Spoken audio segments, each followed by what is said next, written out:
And we're live. What's up? What's up? Hanging with the Niners nut on this beautiful Monday morning. Happy Halloween to everybody. To the Ram fans, trick or treat, motherfuckers. How do you like that? How do you like that ass whipping yesterday, baby? Oh man, makes things so much better this morning knowing that the red and gold absolutely whipped ass yesterday in SoFi Stadium. It makes it even more better that they whipped ass in SoFi once again.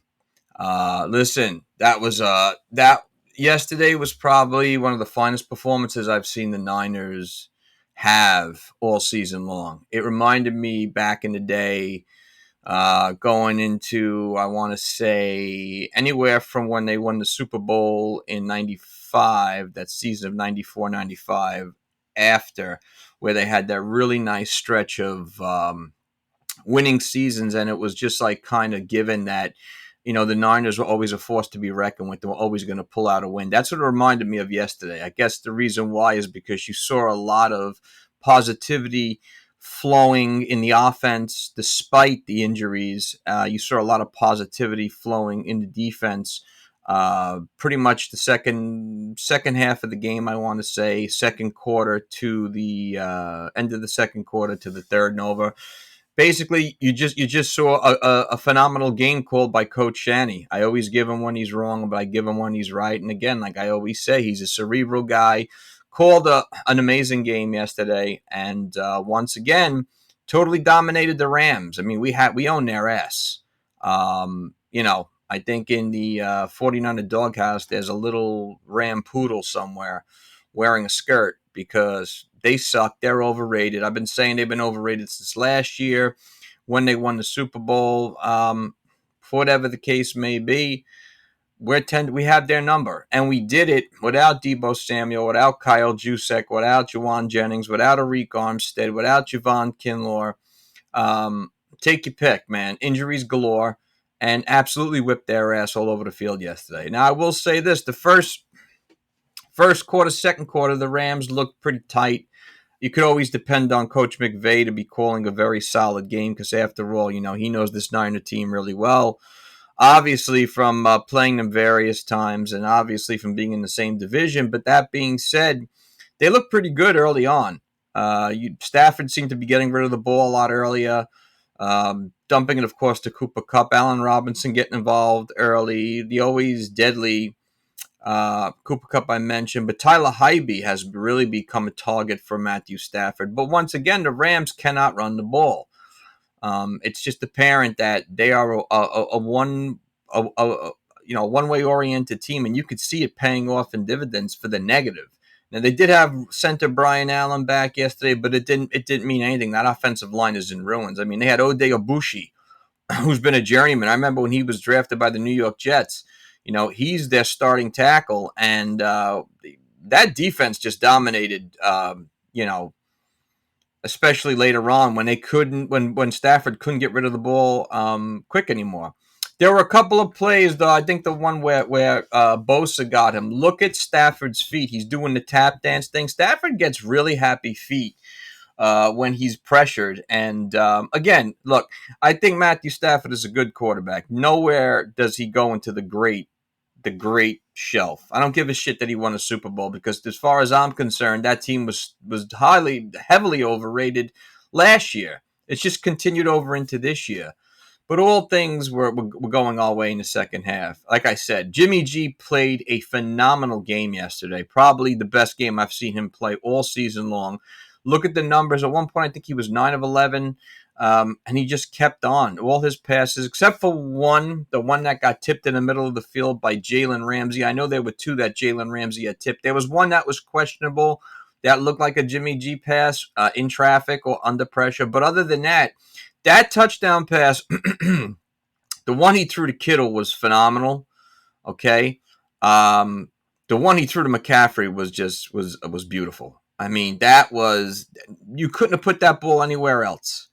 And that comes with, obviously, time. That comes with, trust, knowing the offense, knowing yourself. That's when he's at his best.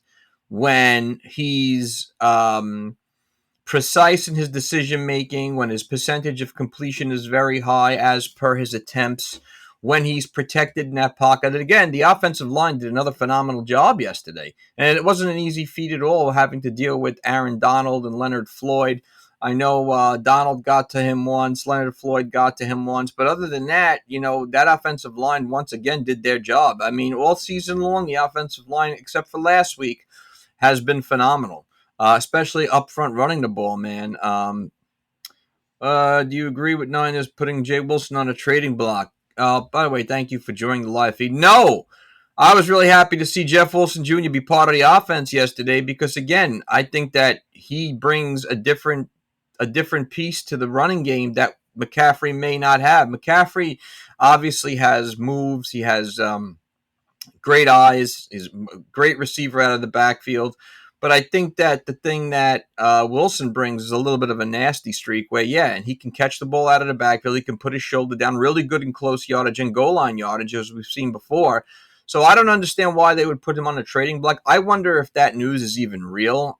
If someone has it out there where it's come from an obviously positive source as per the 49ers representation, I'd like to know, because it could just be, maybe that's just a rumor, because a lot of these rumors aren't always true. I know it's coming around the trading time of the season, so hopefully it's not true, because they would be really stupid to give up on a guy who has always been a positive for them for the most part. So I like the combination of Jeff Wilson Jr. and McCaffrey. I think it's only they bring different aspects of the game, especially when we have a depleted backfield in terms of injuries, especially when we didn't have a Kyle Juszczyk. On that note, I want to give Russ Dwelly a major shout out, because, man, he was all over the field yesterday, making a great catch at the end down the stretch, also throwing a lot of key blocks.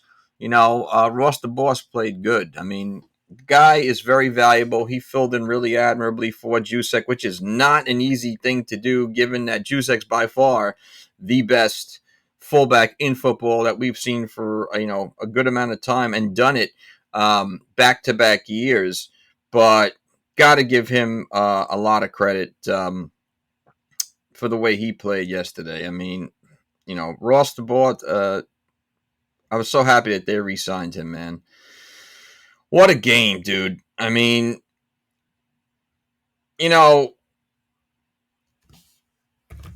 we needed this. We talked about this. We needed this big-time win yesterday. I felt that if we didn't get this win, our season was pretty much over, because we're playing another division rival, and to go down 3-5 in this division, it can't happen, man.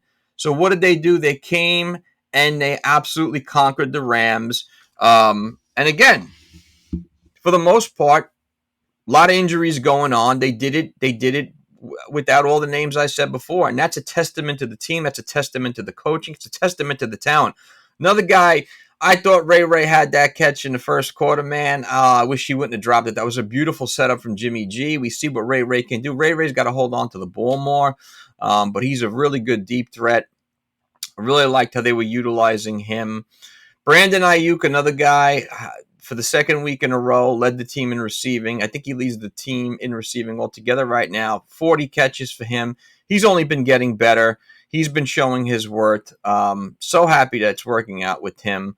Trent Williams played great as always. Mike McGlinchey was impressive yesterday.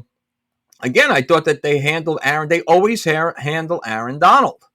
They did a phenomenal job. I think we've got their number. And he's one of those guys that it's going to be very hard to stop on every play, because it never really happens. But for the most part, they were able to have his number.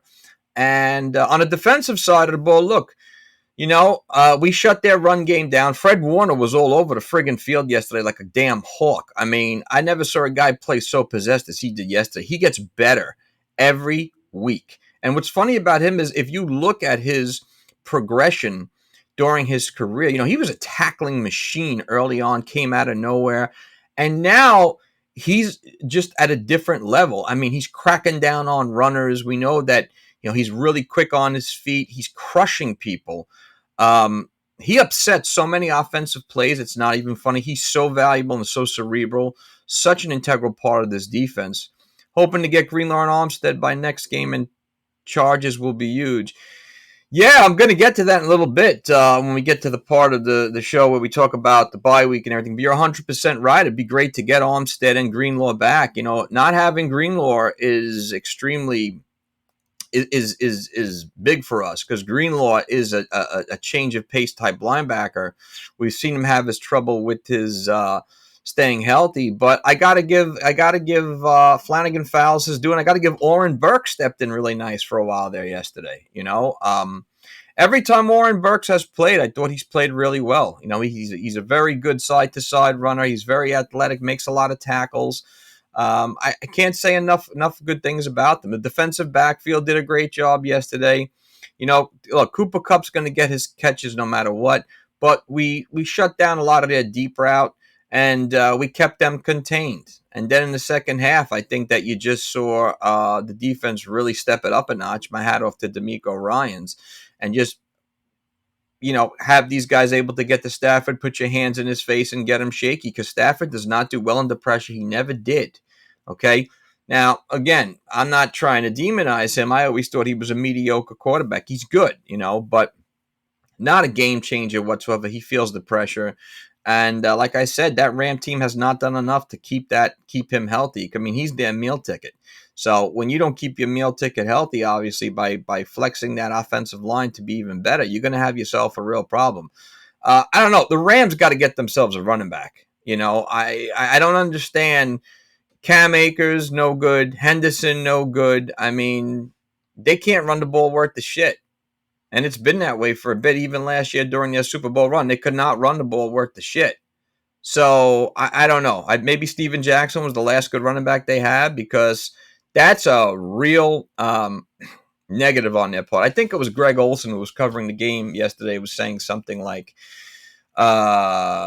basically, it's not so much that a team can't run the ball, it's that they don't set up for enough running plays, for whatever the case may be, which I kind of agree and disagree with, because if you can't set up for a run, you got trouble. But if you can't physically run the ball, you're a one-dimensional team. And last time I checked, the only two receiving threats the Rams have coming out of that backfield is Tyler Higbee and Cooper Kupp. ODB, obviously not there. Allen Robinson, not the wide receiver he used to be. They don't throw. It was Von Jefferson's first game back. They didn't throw to him. So they are very limited back there. On the offensive side of the ball, I think that, the Niners really did a phenomenal job of what they were given. I mean, Jalen Ramsey made 2 plays, 2 tip passes. On that note, I want to say Jalen Ramsey's an absolute scumbag for trying to come after Robbie Gould. Okay, I don't know.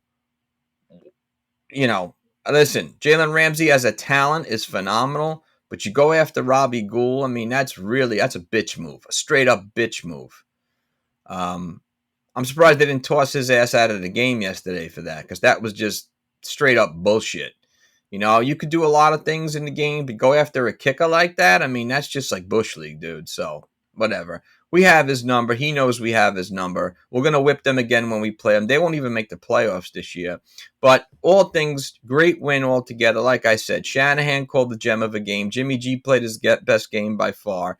Let's get to some stats from yesterday's game, just to break things down a little more. As you know, I like to always break it down from what I saw and statistically.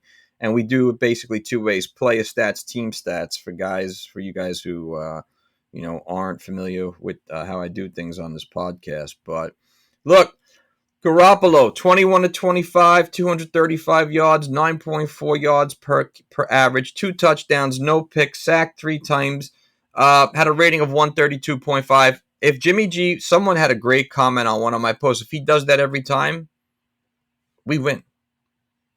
We go to the Super Bowl and win. Okay? He looked like exactly what we expected him to be, or that we hoped he'd be when we had first gotten him. Hat off to Chris McCaffrey.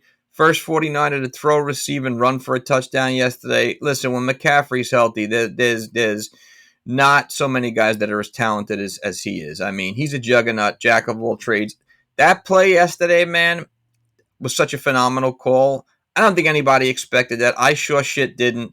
He threw that one pass, 34-yard touchdown pass to Brandon Ayuk. Okay, and then on the ground, McCaffrey, 18 carries, 94 yards, averaging 5.2 yards per carry. with one touchdown with a long run of 25. Hey, man, if he could do that every game, there's no reason why we don't lose another game. Jeff Wilson Jr., only 4 carries, 14 yards. It looked for a little bit that they were going to implement Jeff Wilson Jr. a little more into the offense, which I wish they would have done, but it didn't happen. So I think that they definitely should, because it's always good to have two different types of running back and have more than one running back, obviously, with so many of the injuries that happened this year. Listen, Wilson Jr., like I said before, on another team, hopefully we don't trade him. He's a starting running back. I think he could be 1,000-yard running back per season. He can catch probably the 30, 40 passes out of the backfield. The guy's a stud, man. Just have to know how to use him to coincide with McCaffrey. Reception-wise, Brandon Ayuk, 6 catches, 81 yards, 1 touchdown. Talked about him only getting better every game. Guy is really starting to come into his own. I think this is the best football I've seen him play. He's not, he doesn't look like, I don't know what too many expected him to be, but I don't think that he is playing like a prototypical number 2 receiver. I think he's just flowing with the offense and doing what he can to help us win. I mean, 13.5 yards per catch, a long of 34. Can't say enough good about him. Ross Dwelly, like we said, not only is he blocking, but he also had that one catch for 56 yards, that real long 56-yard play, which is only catch of the game. He always fills in well, so that was a really good re-signing of him during the offseason. McCaffrey, this is the reason we got him. 8 catches, 55 yards, and a touchdown out of the backfield. It's about friggin' time that we started throwing to running backs coming out of the backfield, and who better than Chris McCaffrey to do so, because it only adds another element to this 49er offense. And it kind of reminds me of back in the, I don't want to say the heyday, but back in the day when the West Coast offense was running wild, and the Niners used to dump to running backs like Ricky Waters, William Barnum-Floyd, Tom Rathman, probably the greatest fullback who ever played the game, in my opinion. Even used to dump to Charlie Garner a little bit. So that only adds more when you have a guy like McCaffrey. You could split out wide, or you can use as a running back, or dump to him out of the backfield. So, again, guy, juggernaut of all trades. Big GK played great yesterday. 3 catches, 39 yards, and a touchdown. The best thing about Kittle, I think, by far, is not only his ability to catch the ball, separate from the defense, but it's the after catch. It's probably when he makes contact with people that he drives and just dumps them, and it takes more than one guy to take him down. That's one of the more positive aspects of his game, with all the other things he does. I mean, he's an absolute facilitator out there on the football field, and it's hard to do when you're a tight end and you're facilitating that offense, because he serves that offense at such a high capacity. Wilson had 2 catches out of the backfield for 21 yards. Look, like I said, we know Jeff Wilson can catch out of the backfield. I don't want them to trade him. I want them to keep using him. Ray had a catch for 11. Tyler Croft had a catch.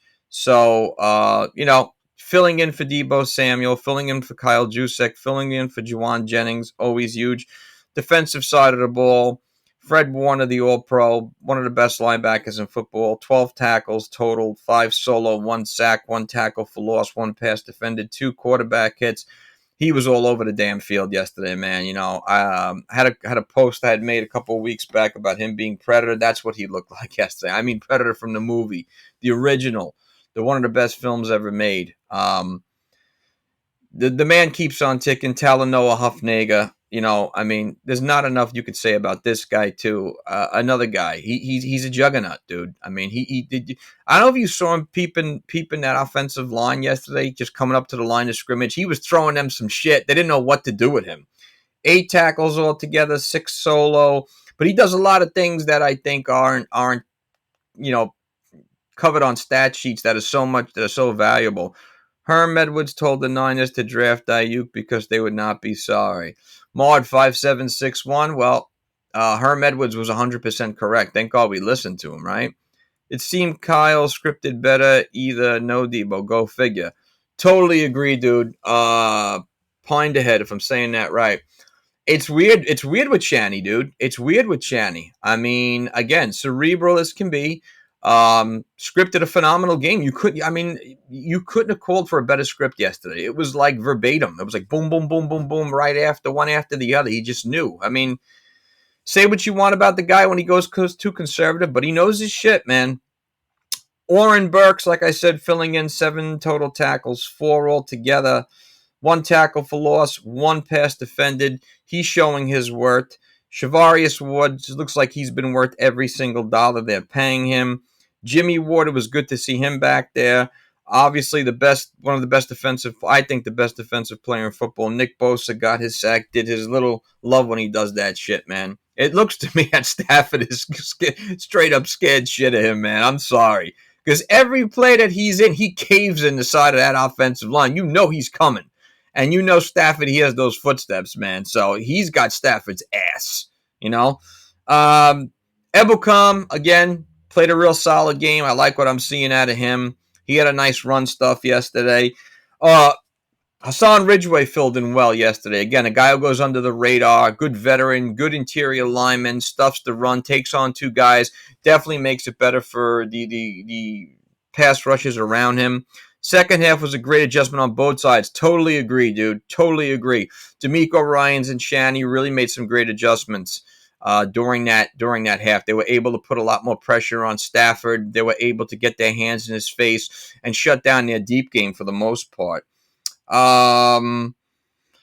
Let's go down to, we didn't have any interceptions. Again, another stat that gets overlooked is the return game. This is why we drafted, why we signed Ray Ray. He returned 2 kickoffs for 66 yards, 33 yards per kickoff.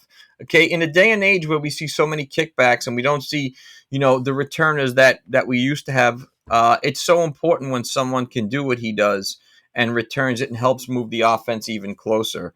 So on punt returns, he returned the ball 3 times for 34 yards. The guy is ever so valuable. If he would have held on to that friggin' ball yesterday, that would have been a touchdown. I would like to see some defensive health after the bye.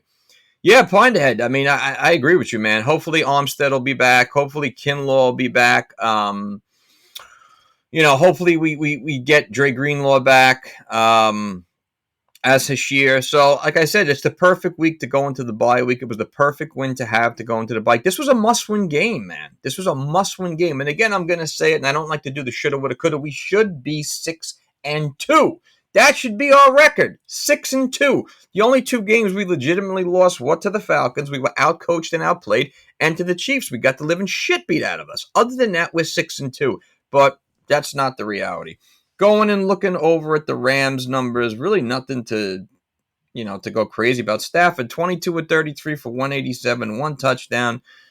Hasn't shown me shit all season long. I think he's got 7 touchdown passes, 6 interceptions. A lot of that not being his fault. The offensive line obviously has just not been the same. They don't have the same targets that they used to last year. Reyes had a better time securing the ball lately, but needs to work on those drops. Dude, 100%. That's a touchdown times 10. He's got the speed and breakaway capacity to do it. We need him to catch the friggin' ball. They couldn't run the ball. Rivers, 21 yards. Henderson, 16. They tried Kupp, 2 for 10. Malcolm Brown, 5 for 10. We own them. And like we say every week, when we hold a team to under 100 yards on the ground, we usually win. That's the way it was back in the day. That's the way it is now. Cooper Kupp, 8 catches, 79 yards, and a touchdown. Most important stat about it is that he only averaged 9.9 yards per catch.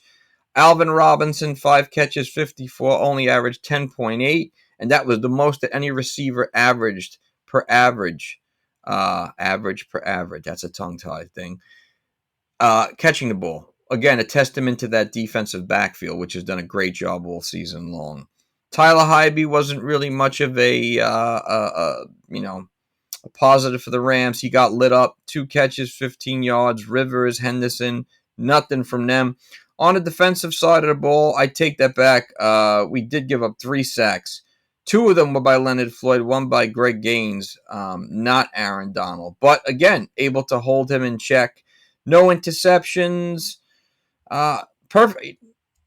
A phenomenal game, man.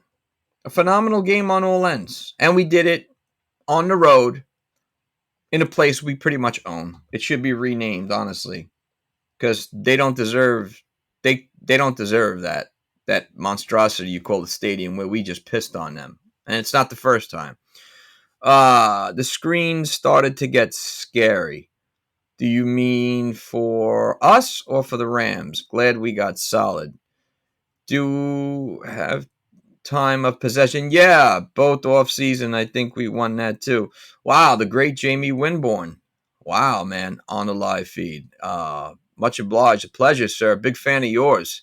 Yeah, man, looking at the team stats right now, we outdid them in first downs 22-16.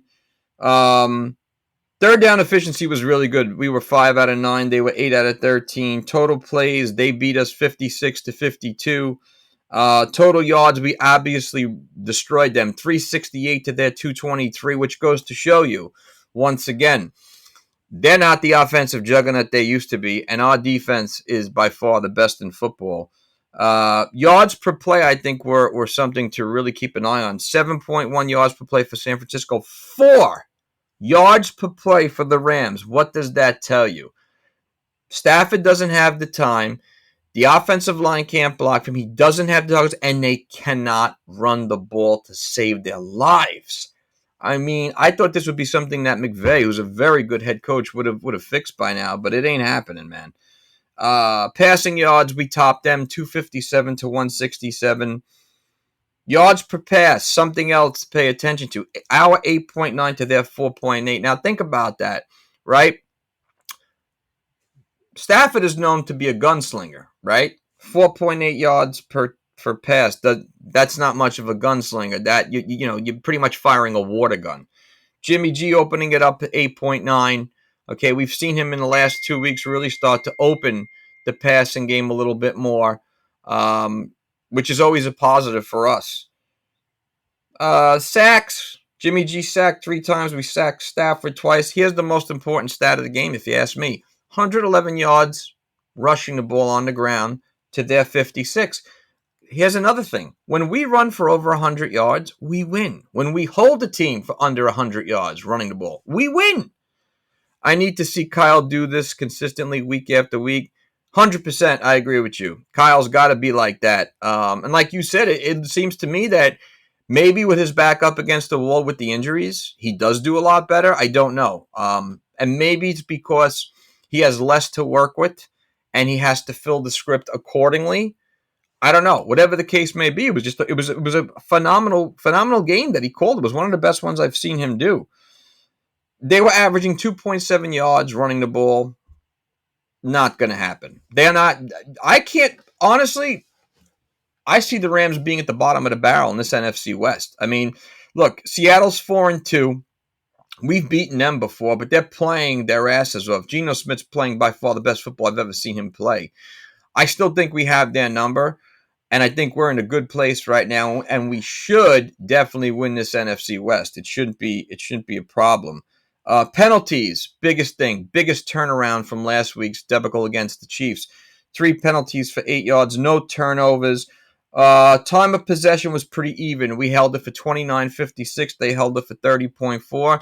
And again, I think that when we hold the ball more on the offensive side and are able to pace ourselves and get chunks of yards and build long drives, we do better. We do better. Maybe that can be also said that is something that Pinderhead was just saying, that he needs to see Shanny script better games per week. And again, like I'm saying, maybe he did a great script yesterday because he had less to work with, meaning there was no Debo, there was no Jusek, there's no Elijah Mitchell, there's no Juwan Jennings. So, he really had to lock into what he had to get done to have it a certain way because of the pressure. So now with all the talent going to be back in 2 weeks, we need to see him build a better script per game, and the offense use the clock more to their advantage. Hold the ball because you've got all these integral weapons. Hence why they should hold on to Jeff Wilson Jr. because it's just another weapon to add to your arsenal. No one's going to be able to stop you if you can do all these things. If consistently is the key. Consistency is the key here. Even with Jimmy G, the more consistent he is, the better. And that offensive line, I said, all except for last week, has played their asses off. They're probably one of the most underrated offensive lines in the NFL. I don't see any expert mentioning them when it comes to mentioning best offensive lines in football. Look at what I always say is, look at a couple of things. Look at how many sacks we've given up total as compared to the other offensive lines. Look at, when we win the game, how many rushing yards we get. Look how much time we're giving the quarterback. Again, other than last week, we've done a phenomenal job. Guys who can ball got involved. He doesn't usually involve like Dwelly or Case in point. Yeah, man, Dwelly, Dwelly was doing damage yesterday. I mean, he filled in phenomenally. He looked like George Kittle. He threw the blocks, caught the pass. Very underrated guy. I'd like to see him keep Debo wide receiver when you have him. Agree with you. I'd like to see Debo utilized more at running back. Wide receiver too, because I just feel that we're stretching him thin a bit when we keep using him as running back. Also, too, we know the way Debo plays the game with the type of intensity that a lot of players don't always have, even when he's running the ball out of the backfield. So the injuries, the injury percentage for him could be a little higher. So now having McCaffrey, keeping Jeff Wilson Jr., utilizing Juszczyk a little bit more, makes it a little easier for Debo to focus on being a wide receiver. Okay, because remember that's where he's at number one. And now with the way Brandon Ayuk is playing, it could be one of the most valuable 1-2 combinations in all the NFL. Only makes things better for them. Only makes things better for Jimmy G as well. I don't want Wilson Jr. traded. Dude, 100% agree with you. I love the guy. I've loved the guy since we had him from his very first heyday. I don't want to see him go. There's something about him. He plays with a mean and nasty streak. I like the way he lowers his shoulder. I like the way he catches the ball out of the backfield when he's used correctly. Definitely an unsung hero, Dwelly. Yeah, dude, Dwelly is very valuable, man. And again, you could understand why. He's playing behind one of the best tight ends in football, and obviously has taken on another aspect of the game in being a very valuable blocker. He threw a block yesterday. I forgot who he lit up, but that dude's bone shattered, or it felt that. That was a block. Damn. Your football. Coming from Jamie Winborn Jr., thank you, sir. I try my best, sir. Thank you very much for the compliment. I really appreciate you and everybody else checking into the live feed. Trent Williams looked much better than last week. 100% agree with you. I thought maybe he came back a little too early last week. But, like I said, that was one bad game as to all the great games that he's had. Had a slow first half, but second half gave Jimmy the time to throw good passes. Yeah. You give Jimmy the time. I think he's very cerebral and very surgeon-like. He just picks you apart. When he's not rushing, when he's not throwing off his back foot, when he's not that much under pressure. Although, like I said, there are times when I really like to see Jimmy G do the play action thing. I think he's very valuable, and I think his best football is still ahead of him. Great show, bro. Go Niners. God bless you, sir. Thank you. I really appreciate that. Dwelly is a fellow Sacktown boy like Armstead. All right, Sacramento native. Awesome. I didn't know that. Cool facts, man. Thank you, bro. Thank you. Sacramento. All right. Never been there. Been to LA, been to San Francisco, but never been to Sacktown. I hate the Kings with a passion. No offense. I'm a big Laker fan. That being said, though, yeah, Dwelly, man, is a perfect, 1-2 combination with George Kittle. And I think it's, you're seeing these days, you're seeing so many good tight end combinations. Another one that comes to mind is in New York, where they have Conklin and they have, can't think of his name, Uzmoa from the Bengals, who they signed. Another good 1-2 combination. Another good 1-2 combination is New England. Hunter Henry, and they have, I was watching the Jet game yesterday, the other tight end who was a backup with the Titans, I believe, at one time. So these tight end packages are really becoming something that a lot of teams are using. Same thing in Seattle, right? They were using Noah Fant before he got hurt, and Will Dissly. Same thing in New Orleans, where they're using Juwan Johnson and Troutman. So the duo tight end package has really become something very similar to the running back package, where you're seeing the blocking being so important for these guys, and it also just helps them out of the receiving backfield too. So I love it, man. I really do. I think the more tight ends we have, the better. I liked him stepping up in the pocket and driving the ball down. Yeah, I liked it too. Again, when you think about things from a bird's eye view, like I said, when I say we should be 6-2. I don't just say that from the visual aspect of watching the game and seeing how we shit the bed in some of those games against the Bears or shit the bed against Denver, which was a major diarrhea effect. But I say it when you think about both on paper, looking at all the offensive talent that we have. Just look at the offensive side of the ball for a second, and think about all these guys that we know that contribute, whether it's Dwelly, Jusek, even Tyler Croft stepping in there for a little bit. Elijah Mitchell when he's healthy, Jeff Wilson Jr., obviously McCaffrey, all these, Juwan Jennings, Ray, all these other guys. Think about the guys we haven't seen yet, like Danny Gray, Davis Price. We haven't seen much out of him. So we're stacked, I think, offensively, even having Tevin Coleman back to the practice squad.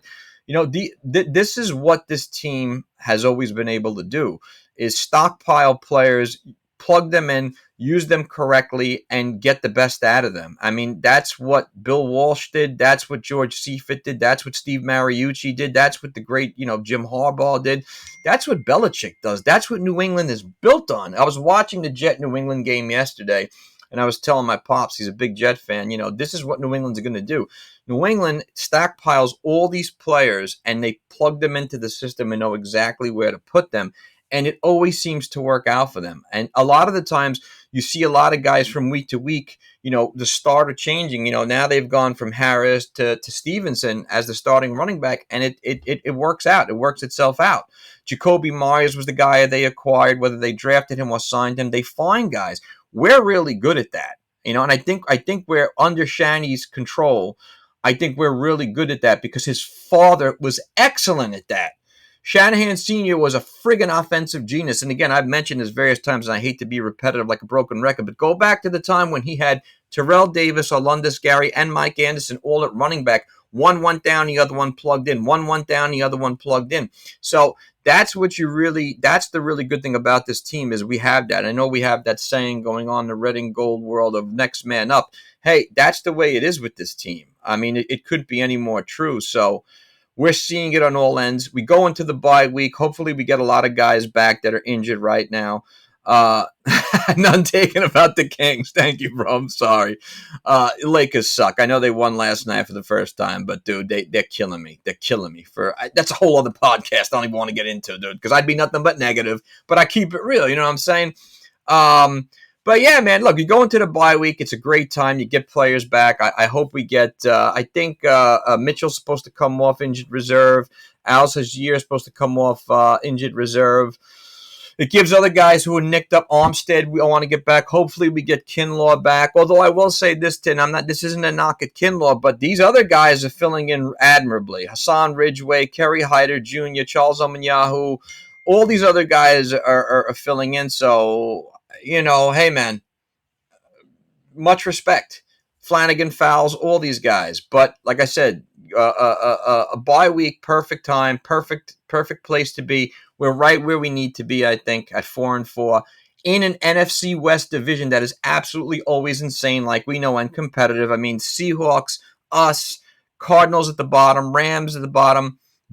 I don't know what happened to the Cardinals, man. I can't even figure it out, but I love it because I can't wait to whip their ass when we played them. Our depth has been showing on both sides, a little scary at DB and O-line. Yeah, it really has. I mean, offensive line, you would have thought that, well, with some of the losses we had in terms of losing Mack and, in terms of losing, I just went blank. What's his name to the Jets? We would have been, I thought we were going to be depleted, even on the defensive line where we got rid of Jones.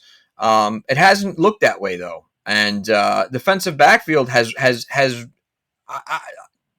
I can't say enough good things about the way they've played. I mean, doing a great job. A phenomenal job. I like two tight ends used too. Iowa uses two tight ends, and Kittle is from there.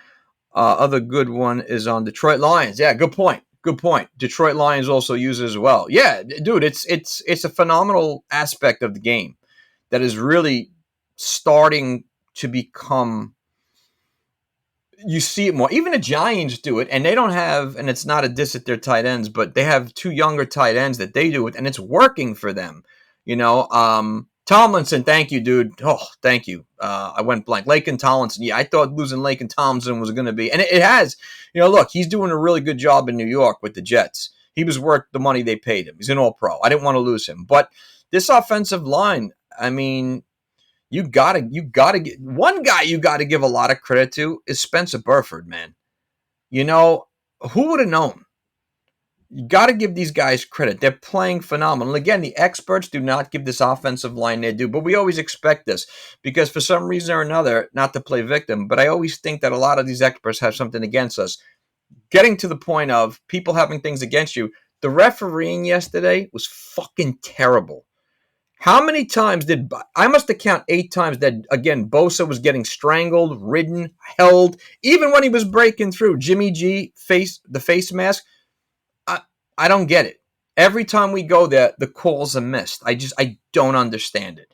But, that's going to happen, unfortunately, especially in a place like SoFi, which really should be renamed. It ain't SoFi no more. It's ours. We own it. Maybe it's Candlestick the Second, or maybe it's like, a place we're renting, Levi the Second or something. Whatever the case may be, we should spray paint that place red and gold because we own them there, okay? Which is really sad for them, okay? So, anyway. But like I said, we go into the bye week, come out with the Chargers. The schedule, it's like in the middle. Chargers, I don't know what the Chargers are. I don't think anyone knows what the Chargers are. I don't think the Chargers know what the Chargers are. But not a game that can be taken easily. I mean, they're at a loss, having no Keenan Allen. Mike Williams was out. Austin Eckler had been nicked up. They were on a bye week, but they're a dangerous team too. They're a very dangerous offensive team. Always the worst refs against us yeah, it really is, dude. I don't know what it is. I mean, come on, man. Come on. But, yeah, look, we got the Cardinals twice. We got Seattle again. We got the Rams again. 4 winnable games right there. 4 winnable games right there. I think we have Detroit on the schedule. Another winnable game. The way I look at it, at 12-4, with 9 games to go, I'd like to see us go. I want to be objective, and I want to be honest. I'd like to go, undefeated. I don't know if that's going to happen, but it possibly could. But if we could win 12 total, 12-5, I'll settle for that. I'll settle for 11-6. You know what? Record is whatever. I want to win the NFC West because we're the best team there. I want to ride into the playoffs, have the bye, and just take over as we should. It's not even an argument anymore. That's exactly what should happen. But look, great win yesterday all around, man. The face ripper Jimmy, yeah, dude, really. I mean, come on, how could you even miss that? Watch the friggin' replay, bro. I mean, it's disgusting. I almost pulled the helmet to the whole side of his head. But great win altogether, man. Big win for us. Going in the right direction at the perfect time. Like I said, this game was so important. If we didn't win it, I felt the season was over. That was just my opinion. I don't think we would have bounced back. I don't know. It would have been a real damper. Health and cohesive play 100%. I think Bosa gets held or choked every week. You can put money on it. Money's getting held, getting choked, getting strangled, getting blinded, getting grabbed. What else are you going to do to him, dude? It's like next thing you're going to see, they're going to try and do the Pulp Fiction to him, what they did to the poor Ving Rhames. They're going to mouth gag him. What else can you do to him? I mean, come on. He's unstoppable. I said he caves in the offensive line every play. Unstoppable force. But listen, thank you all very much for checking in with the live feed. Much love and respect. Thank you all for following. Over 1,000 followers earlier this week. Subscribe to the YouTube channel if you haven't. And again, let's talk football, man. Let's talk 49ers. Message me, hit me up anytime. Much love and respect. Niner Nut is out.